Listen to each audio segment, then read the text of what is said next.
परिवार में किसी ना किसी को डायबिटीज़ है, बीपी का इशू है, थायराइड है। ये चीज़ें, ये बीमारियों के नाम पहले सुनने में भी नहीं आते थे और अब इतने ज़्यादा कॉमन हो गए। जब हम इन 3 चीज़ों पे काम करते हैं, आपका सोना, आपका उठना और आपका खाना, तो इन सारी बीमारियों से बहुत जल्दी से जल्दी राहत मिलनी शुरू हो जाती है। मेडिटेशन करने का एक सही तरीका बताएं। आपको कोई मेडिटेशन सिखा नहीं सकता, कोई भी नहीं सिखा सकता। एंग्जाइटी इतनी बढ़ चुकी है कि कई बार हम मतलब खाना खाते हुए भी एकदम हम वीडियो चला के बैठते हैं। अगर आपने अपनी ब्रीदिंग में काम कर लिया ना, तो आपने अपने पूरे शरीर को फिट रख लिया। कि योगा में पावर तो है। मैं चाहूँगा कुछ ऐसे संत के बारे में आप बताएं जो योगा जिन्होंने शुरुआत की। रही बात योगा को फैलाने की, तो एक तो परमहंस योगानंद जी हैं। उन्होंने अपना पूरा यूएसए हो गया, ऑस्ट्रेलिया हो गया, वहाँ पे उन्होंने पूरा योगा का प्रचार किया है। ओशो हो गए, ओशो ने भी काफ़ी योगा का प्रचार किया है। और भी ऐसे बहुत सारे गुरु हैं जिन्होंने योगा को बहुत हद तक बहुत आगे की तरफ लेके गए हैं।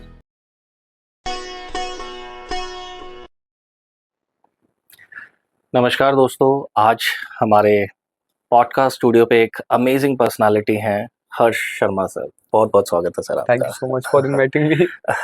हर्ष सर थेरापेटिक योगा एक्सपर्ट हैं एंड हमारे साथ पॉडकास्ट स्टूडियो में हैं। हम सबको गाइड करेंगे कि हमने एक्चुअल में सांस कैसे लेनी है, योगा के ऊपर बात करेंगे, डाइट के ऊपर हम बात करेंगे, एक डिसीज़ फ्री लाइफ कैसे हम जी सकते हैं जो हम हर एक इंसान चाहता है कि वो खुश रहे, वो एक ऐसी लाइफ जिए जिसमें कोई बीमारियां ना हो, स्ट्रेस ना हो, एंग्जाइटी ना हो। एंड वो तभी पॉसिबल हो पाता है अगर हम योगा करें, योगा के साथ कनेक्टेड हों। तो कुछ 10-12 क्वेश्चंस हैं and I am sure in questions के आंसर सर के थ्रू हमें जो मिलेंगे, इससे हम सबको बहुत बहुत बेनिफिट होने वाला है। स्टार्ट करें? बिल्कुल। तो सर सबसे पहले ये समझते हैं हर्ष जी, आप योगिक फील्ड में कैसे आए? Yoga and being a Gen Z, I can see आप 20-22 साल की एज है और यूजुअली हमने योगा आचार्यस जो देखे हैं वो काफ़ी सीनियर्स और 40 साल, 45 साल, 60 साल, 70 साल इस तरह के योगा आचार्यस देखे हैं। बट जेंजीज को ये फील्ड अट्रैक्ट कर रही है, आपको ये फील्ड कैसे अट्रैक्ट की? मैं जब छोटा था तो मेरे फादर परमहंस योगानंद जी के बहुत शिष्य रहे हैं, वो बहुत प्रेमी शिष्य। तो मैं उनके साथ प्रैक्टिस करने जाता था क्रिया योगा की। ओके। उसके बाद धीरे-धीरे फिर मैंने आसनास करे और फिर पापा ने मेरे को सजेस्ट किया कि तुम कोई सर्टिफ़िकेशन कर लो। तो सर्टिफ़िकेशन करते-करते मेरा एक ड्यूटी लग गया हॉस्पिटल में। अच्छा। तो मैंने वहाँ पे 4-5 महीने इंटर्नशिप करी। वहाँ पे बहुत सारे पेशेंट मिलते थे। सबसे ज़्यादा उनको परेशानी थी एंग्ज़ायटी और डिप्रेशन। तो धीरे-धीरे फिर उनके साथ बात करते-करते उनको बहुत सारे ब्रीदिंग एक्सरसाइज़ेज़ हो गए, मेडिटेशन टेक्निक्स हो गए, बहुत सारे आसन्स हो गए। फिर मैंने उनको वो सब बताना शुरू करा और वही चीज़ें फिर मैंने खुद पे भी अप्लाई करा। तो मेरी थोड़ी बहुत रुचि इसमें बढ़ती गई और सामने से भी बहुत अच्छा पॉज़िटिव वो आ रहा था रिव्यू कि सर आपने बहुत अच्छा बताया है, हमें बहुत चेंजेस देखने को मिले अपनी बॉडी में, इवन अपने लाइफ़ में। तो वो सब चीज़ें मेरे को थोड़ी-सी इंस्पायर करी और फिर मैंने इसको as a full time career चुन लिया। क्या बात है! मुझे लगता है जितनी भी बीमारियाँ होती हैं उसका सोर्स एंग्ज़ायटी ही है, वो स्ट्रेस ही है हाँ। जिस पे आपने काबू करने का तरीका उन्हें सिखाया। जी। आगे आने वाले क्वेश्चंस में हम ज़रूर समझेंगे कि कैसे एंग्ज़ायटी को कंट्रोल किया जाता है। आज की डेट में बहुत लोगों को मैंने देखा है कि हर परिवार में किसी न किसी को डायबिटीज़ है, बीपी का इशू है, थायराइड है। ये चीज़ें, ये बीमारियों के नाम पहले सुनने में भी नहीं आते थे और अब इतने ज़्यादा कॉमन हो गए, स्पेशली अर्बन सिटीज़ में। गाँव में जाएँ तो अभी भी वो प्रॉब्लम्स नहीं हैं। तो ये प्रॉब्लम्स, ये डिसीज़ेज़ शहरों में ही क्यों हैं और इतने कॉमन क्यों होते जा रहे हैं? एक्चुअली ये कोई डिसीज़ नहीं है, ये लाइफ़स्टाइल डिसऑर्डर है। ओके। इसमें क्या होता है कि हमने अपना दिनचर्या बिल्कुल ही अलग कर दिया है। हमें एक्चुअल में जैसे लाइफ़ को जीना चाहिए हम वैसे नहीं कर रहे हैं। हुँ। हमारा ना सोने का टाइम है कुछ, ना उठने का टाइम है, ना खाने का टाइम है। जब हम इन 3 चीज़ों पे काम करते हैं, आपका सोना, आपका उठना और आपका खाना, तो इन सारी बीमारियों से बहुत जल्दी से जल्दी राहत मिलनी शुरू हो जाती है। राइट। आप कुछ भी करो, आपको अपनी बॉडी को लेके अवेयर रहना बहुत ज़रूरी है, हुँ। क्योंकि कहीं न कहीं आपको पता है आपके शरीर को क्या चाहिए। तो थोड़ा-थोड़ा वर्कआउट करो, चाहे आप दौड़ लगाओ, चाहे आप आसन करो, चाहे आप मेडिटेशन करो, बट लाइफ में आपको डेली कम से कम 20 से 25 मिनट आपको वर्कआउट करना चाहिए या योगा करो, कुछ भी कर सकते हो आप। Okay, okay. मेडिटेशन सुनने में तो बड़ा अच्छा लगता है, जी, बहुत सारी रील्स भी बनी हुई है, बहुत सारी वीडियोस और हम देखते रहते हैं जी, मेडिटेशन से रिलेटेड, बट जब करने बैठते हैं it becomes very boring. Yes. 2 minute भी नहीं हो पाता, तो मैं चाहूँगा कि आप मुझे और हमारी दर्शकों को मेडिटेशन करने का एक सही तरीका बताएं। मेडिटेशन करने का जो सबसे बेसिक और सबसे सटीक तरीका है वो है ब्रीदिंग अवेयरनेस। आपको हम्म। कुछ भी नहीं करना है, सिर्फ शांति से बैठना है और अपने सांस को आते हुए देखो और बाहर जाते हुए देखो। और सबसे ज़रूरी चीज़, आपको इतना धीरे सांस लेना है कि उसकी आवाज़ ना आए, सिर्फ उसको महसूस करना है। आप हाँ। अभी भी करके देखो, आपको पूरा बॉडी अवेयरनेस हो जाएगा, आपको फील होगा कि आप सांस ले रहे हो, वो सांस कहाँ से कहाँ तक आपके शरीर में जा रहा है और वो कैसे बाहर आ रहा है। क्या बात है। तो सबसे पहले आपको अपने श्वास को देखना है, हम्म, क्योंकि जब आप अपने सांस को देखना शुरू करते हो तो आपको अपने इंटरनल जितने भी ऑर्गन्स हैं या जितना भी आपका माइंड में थॉट्स वगैरह आते हैं वो सब कुछ आपको क्लियर दिखने शुरू हो जाते हैं, फिर आप हम्म। उसको रोक सकते हो। वाह। जैसे महर्षि पतंजलि ने भी बोला है, योगा चित्त वृत्ति निरोधा, मतलब चित्त की वृत्तियों का निरोध ही योग है। माइंड में आने वाले जो थॉट्स हैं उसको रोकना ही योग है। हाँ, ओके। हम्म। बट मेडिटेशन इसलिए नहीं करते क्योंकि ये इसमें कुछ नहीं है, इसमें बस बैठना है तो बोर हो हम्म, जाते हैं, एक आंख खोल के देखते हैं, दूसरी आंख हम्म, खोल के देखते हैं। बट आप इसको डेली है ना 5 मिनट बैठोगे, 5 मिनट, 6 मिनट, 7 मिनट, ऐसे एक एक मिनट करके बढ़ाओ। ये भी एक तरीके का नशा है। वाह। जैसे बॉडी को फिट रखने के लिए वर्कआउट जरूरी है, वैसे माइंड को बिल्कुल रिलैक्स और फिट रखने के लिए मेडिटेशन बहुत इंपॉर्टेंट है। Right, right. मेडिटेशन करने से आपका फोकस लेवल बढ़ता है, आपका बॉडी अवेयरनेस बढ़ता है और भी बहुत सारी चीज़ें हैं। मेडिटेशन करने से ओवरऑल वो आपके पूरे शरीर पे काम करता है। ध्यान में। बेसिक मेडिटेशन टेक्निक यही है, सबसे पहले आपको अपने श्वास को देखना है। हम्म, जब आप अपने सांस को देखना सीख जाओगे ना तो आपको मेडिटेशन सीखने आपको कोई मेडिटेशन सिखा नहीं सकता, कोई भी नहीं हम्म, सिखा सकता। क्या क्योंकि बात। आपने देखे होंगे हर किसी का ध्यान लगाने का तरीका अलग है। अलग है। आपको ओशो ने अलग तरीका दिया है ध्यान लगाने का, महर्षि पतंजलि ने अलग तरीका दिया है, परमहंस योगानंद जी ने अलग तरीका दिया है। तो राइट। सबसे बेसिक तरीका ब्रीदिंग अवेयरनेस। आप ब्रीदिंग अवेयरनेस करो, आपको खुद का ही एक तरीका मिल जाएगा ध्यान लगाने का। कोई आज की डेट में कोई खुद के साथ नहीं बैठना चाहता, वो फोन ही इसलिए चलाते हैं, कभी उनका फोन में ध्यान चले गया, कभी किसी चीज में चले गया, हम्म। क्योंकि उनको खुद से डर लगता है या पता नहीं क्या है। मैं ये बात बोलने वाला था कि एंजाइटी इतनी बढ़ चुकी है कि कई बार हम मतलब खाना खाते हुए भी एकदम हम वीडियो चला के बैठते हैं हाँ, कि वो खाना खाते हुए भी अगर मन माइंड में वो चीज़ सामने देखते वो एंटरटेनिंग शोर दिमाग में नहीं जा रहा, तो अजीब अजीब थॉट्स आने लग जाते हाँ। हैं माइंड में, वो स्ट्रेस आना शुरू हो जाता है। एंजाइटी से बचने के लिए हम वो एंटरटेनमेंट की तरफ जाते हैं जी। आपको किसी भी चीज से बचना है, हम्म, अगर आप मैं बार बार यही बोलता हूँ कि सिर्फ आपकी ब्रीदिंग, अगर आपने अपनी ब्रीदिंग में काम कर लिया ना तो आपने अपने पूरे शरीर को फिट रख लिया।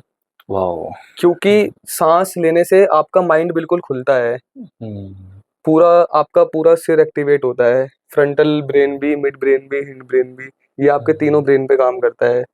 और जब आपकी ब्रीदिंग डीप होती है ना तो आपका बॉडी, माइंड और आपका सोल इवन पूरा रिलैक्स रहता है। हम्म, एक कहावत भी है, मन के माते ना चलिए, मन के माते अनेक। तो ये मन को हमें देखना ही नहीं है, कहीं ना कहीं हमें अंदर से पता होता है कि क्या सही है क्या गलत है। क्या बात है। जो वाओ। अंदर से पता होता है ना क्या सही है, वो होती है बुद्धि, वो आपको आपकी बुद्धि बताती है। मन तो आपको बोलेगा कि भाई यहाँ चल रहे हैं वहां चल रहे हैं, बट अंदर जो आवाज आ रही है कि नहीं ये गलत है ये सही है, हम्म। हमेशा उसकी सुनो। Right, right. वो आपको सही तरीके से बताएगी कि बिल्कुल, करना क्या है लाइफ में। बिल्कुल उसे समझना ज़रूरी है, और वही आवाज़ को हमने अपने एंटरटेनमेंट वाले शोर से ढका हुआ है। Exactly exactly. और हम डरते हैं उस आवाज को सुनने के लिए क्योंकि हम उसे फॉलो हाँ। नहीं करना चाहते। राइट। उसे फॉलो करना बहुत टफ है, बट अगर आपने उसको फॉलो करना शुरू कर दिया ना, विद इन 1 मंथ आपकी लाइफ बिल्कुल चेंज हो जाएगी। क्या और वो बात है। फर्स्ट डे से ही आपको रियलाइज होना शुरू होगा। हम्म, जब आप मेडिटेशन करने बैठोगे तो एक दिन में तो कुछ नहीं होता, बट एक दिन से ही शुरुआत हो जाती है, वो फर्स्ट डे में ही आपके बॉडी में इफेक्ट डाल देगा। अगर आप हम्म, उसको कंटिन्यू करते हो करते हो करते हो तो 1 महीने के अंदर आपको बॉडी में और माइंड में चेंज दिख जाएंगे।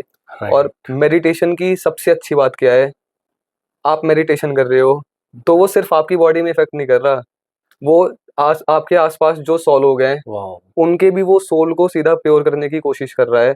हमारे हिंदुस्तान में बहुत सारे योगीज हुए हैं, जी और ये जो वर्ल्ड योगा डे भी बनाया जाता है, ग्लोबली हमारे योगा को एक्सेप्ट किया है, ग्लोबली रिकॉग्नाइज किया है। उसका रीज़न ही है कि पूरी दुनिया मानती है जी कि योगा में पावर तो है। तो मैं चाहूँगा कुछ ऐसे संत के बारे में आप बताएं जो योगा, जिन्होंने शुरुआत की, जिन्होंने योगा को फैलाया। एक तो परमहंस योगानंद जी हैं, उन्होंने अपना पूरा यूएसए हो गया, ऑस्ट्रेलिया हो गया, वहाँ पे उन्होंने पूरा योगा का प्रचार किया है। ओशो हो गए, ओशो ने भी काफ़ी योगा का प्रचार किया है। और भी ऐसे बहुत सारे गुरु हैं जिन्होंने योगा को बहुत हद तक बहुत आगे की तरफ लेके गए हैं। और लेकिन सबकी टेक्निक्स अलग है योगा की, कोई अलग तरीके के करवा रहा है, कोई अलग तरीके के करवा रहा है, तो यही है। यहाँ एक सवाल बनता है, जी योगा में एक सही गुरु, एक राइट, क्योंकि हम जी सबको गुरु की आवश्यकता होती है, एक जी टीचर की आवश्यकता होती है, एक राइट गुरु कैसे ढूंढे? सबसे पहले तो आपको ये देखना है कि आपको योगा करना किस पर्पज से है। आपको सिर्फ अपने हाँ। शरीर को पतला करने के लिए या मोटा करने के लिए योगा करना है, या एक्चुअल में आपको जो असली योग है वो सीखना है। अगर आपको अपने फिजिकल फिटनेस को ठीक करने के लिए योग करना है, तो आप किसी भी एक अच्छे ट्रेनर को हायर कर लो, ओके। एंड वो आपको बिल्कुल फिट कर देगा। लेकिन अगर आपको अपने मानसिक रूप से बिल्कुल स्वस्थ रहना है, मेडिटेशन के लिए योग करना है, ध्यान सीखने के लिए, तो आप किसी भी एक अच्छे गुरु को देखो। आपको घर से बाहर निकलना ज़रूरी है इसमें। जब आप बाहर निकलोगे आपको 100 तरीके के गुरु मिलेंगे। Right, right, right. आप जब 100 तरीके के गुरुओं से मिलोगे ना, तो आपको कोई एक ऐसा मिल जाएगा जो आपको समझ में आ जाएगा। बिल्कुल।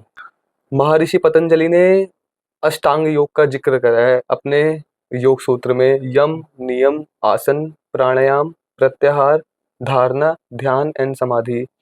तो अगर आपको एक्चुअल में योगा सीखना है ना, तो सबसे पहले आपको यम और नियम को फॉलो करना है। ओके। ठीक है, बिल्कुल। यम नियम जब आप फॉलो करोगे ना, आपकी आधी जिंदगी वहीं पे बदल जाएगी, सिर्फ ये 2 स्टेप फॉलो करके। उसके बाद आता है आसन। आसन राइट। में आप अपने बाहरी शरीर को फिट करते हो।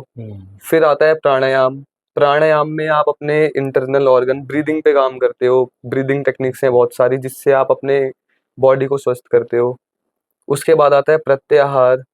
फिर आता है धारणा। धारणा में आपको बैठना सीखना होता है कि आप कैसे एक आसन को धारण कर सकते हो, ओके। कैसे आप एक जगह पे 2-2 3-3 घंटे बैठ सकते हो। जब धारणा हो जाती है उसके बाद लगता है ध्यान। ध्यान में फिर आप कम से कम 4 घंटे 5 घंटे जितना मैक्सिमम आप बैठ सकते हो। उसके बाद आती है समाधि। क्या बात है। केवल ऐसी स्टेज है जहाँ पे आप अपने बॉडी को छोड़ सकते हो। अच्छा। हाँ, फिर आप अपनी मर्जी से अपने बॉडी में रहते हो, बट वहां तक पहुंचना बहुत मुश्किल है। और शहर के लोग तो कभी नहीं पहुंच पाएंगे क्योंकि उनका लाइफस्टाइल ही ऐसा है।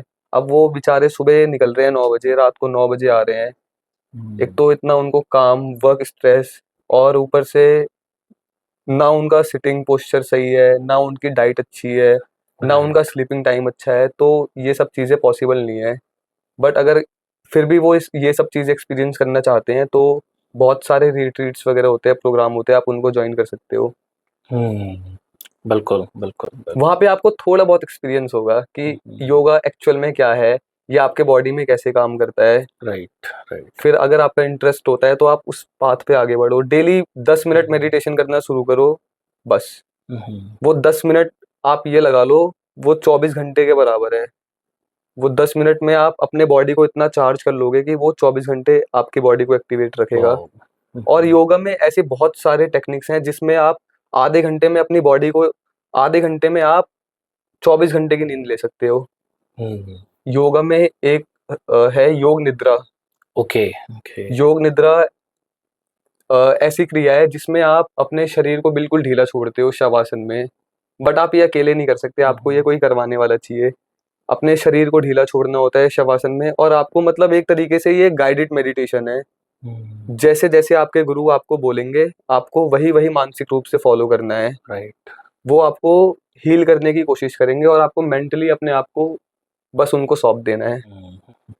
बात करके ऐसा फील हो रहा है कि हमारे अंदर ही सारी ताकत है, अपने अंदर से सारी स्ट्रेस को निकालने की, हाँ। बीमारियों को दूर करने की, बीमारियों से दूर रहने की। लेकिन वही जब हम आप जैसे एक्सपर्ट्स के साथ बैठते हैं, बात करते हैं, ऐसे-ऐसे पॉडकास्ट देखते हैं, तब हमें रियलाइज़ होता है कि यस, हम खुद कुछ कर सकते हैं एंड योगा एक्चुअली बहुत बड़ा एक माध्यम है, जो परमात्मा ने हमें दिया है। इसे एन्जॉय करना बहुत इम्पोर्टेंट है, इसे सीखना बहुत इम्पोर्टेंट है। एक सवाल जो मेरे मन में आ रहा था, शवासन जैसा वर्ड आपने बोला, जी, शव means dead dead body, body, yes, ऐसा क्यों बोला जाता है? और ये काफ़ी फ़ेमस है जी। और ज़्यादातर अगर लोगों को देखा जाए तो शवासन सबसे ज़्यादा पसंद उनका आता है। फ़ेवरेट होता है। हाँ, तो इसके बारे में आप हमें बताएँ।